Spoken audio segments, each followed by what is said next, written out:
大家好，欢迎来到美食彩味。万万没想到，把洋葱和苹果放入锅中蒸一蒸，作用这么厉害。它俩都是平常生活当中我们时时接触的水果和食材，但是谁也没想到，把它俩放在一起居然有这样的功效。我也是才知道，就立马整理分享给大家了，希望对大家有帮助。接下来跟着视频看看具体的操作方法吧。准备一个洋葱，我们将其头尾切掉不要，然后用清水将其冲洗干净。现在市面上主要有紫皮洋葱和黄皮洋葱两种营养口感有差距，要根据需要购买。可以肯定的一点是，不论营养成分还是对人体的益处呢，紫皮洋葱都要超过黄皮洋葱，所以选购时大家尽量选购紫皮洋葱。其次，紫皮洋葱辣度适中，甜度也适中，相比较于黄皮洋葱对人体更好。清洗干净的洋葱，我们将其对半切开，再切成细丝。洋葱被人们誉为菜中皇后，大家都知道有特别高的营养价值。洋葱是维生素 C、叶酸含量特别高的蔬菜品种之一，还含有钾、锌、硒等多种微量元素。但是这些都不是主要的，洋葱对人体最重要的两种营养元素是虎皮素和前列腺素 A， 这才是洋葱对人体最难能可贵之处，对人体有诸多益处，所以它也是养生菜中的首选。切好的洋葱我们先装入大碗中备用，跟着我们来清洗苹果。用清水将表皮打湿过后呢，我们撒上少许的食盐，然后双手握着苹果来回轻轻的搓，表面的脏东西很快呢就能搓干净了。有的苹果为了更好看，在表皮打了蜡，用盐水呢可以洗掉蜡。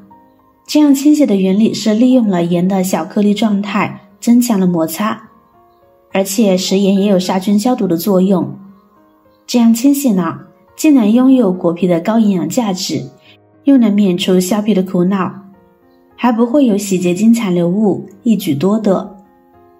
最后我们用清水将其冲洗干净，这样就可以放心的食用啦。跟着来到菜板上，我们把苹果对半切开，切成4份，然后我们把中间的果核切掉不要。苹果核含有少量的有害物质氢氰酸，人吃了会出现中毒情况。需要提醒的是，吃苹果时习惯啃到果核，虽然不会马上导致中毒，但长期这样吃呢，的确对身体不利，所以大家不要养成啃食果核的习惯。现在我们将苹果切成薄片，再切成细丝。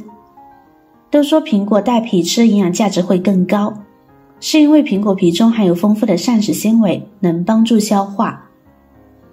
苹果中将近一半的维生素 C 也在贴近果皮的部位，而且苹果皮的抗氧化作用较于其他水果蔬菜都高。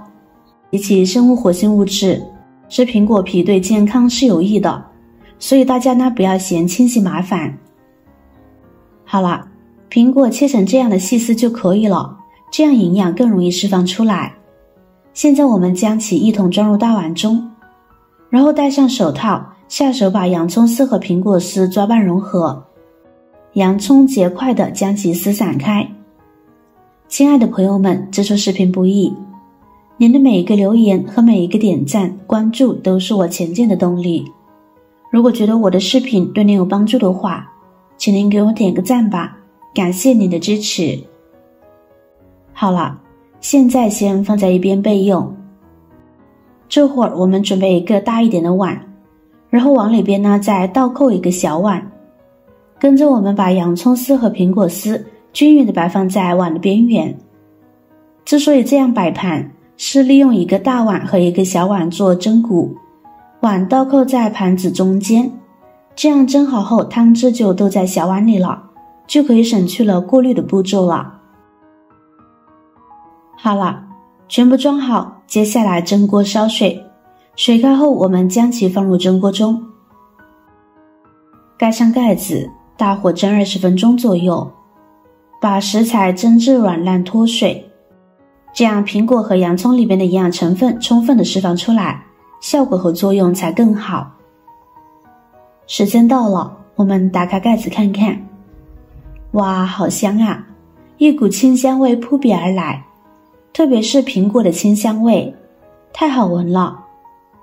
就将其蒸至这个程度呢就可以啦，可以出锅了。现在我们用筷子把苹果丝和洋葱丝夹出来，材料比较难吃，我们拿出来不要了。如果有能承受的朋友，也可以将其一起食用。好了，现在我们把碗取出来。不能承受材料味道的朋友，喝水就好。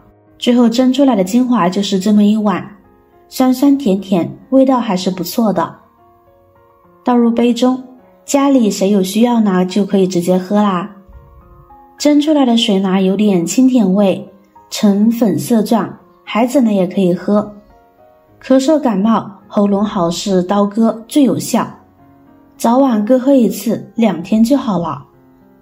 洋葱如同我们的葱白，大量使用在西方人的餐桌上，它们的功效呢也有几分相似，都具有发散风寒的作用，可以预防感冒，抵抗寒冷，抵御流感病毒，还具有一定的杀菌作用。对于促进消化，尤其针对受寒引起的不适、鼻塞等，作用非常好。而苹果则是我们常吃的一种水果，还有丰富的营养成分，对身体有着非常健康的作用。老是咳嗽、喉咙痛，看医生没用，都是开抗生素，这也是经过朋友推荐。洋葱苹果水，他试着做了几次，每次咳嗽喝2次就好了。做法非常简单，希望也能帮到您。好了，今天的视频内容呢就分享完了。如果您看了觉得今天的内容对您有帮助的话，记得点赞、转发、分享哦，希望可以帮助到更多的朋友。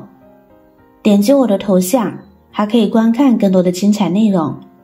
每天呢都会更新不同的有趣的视频，记得关注我哟。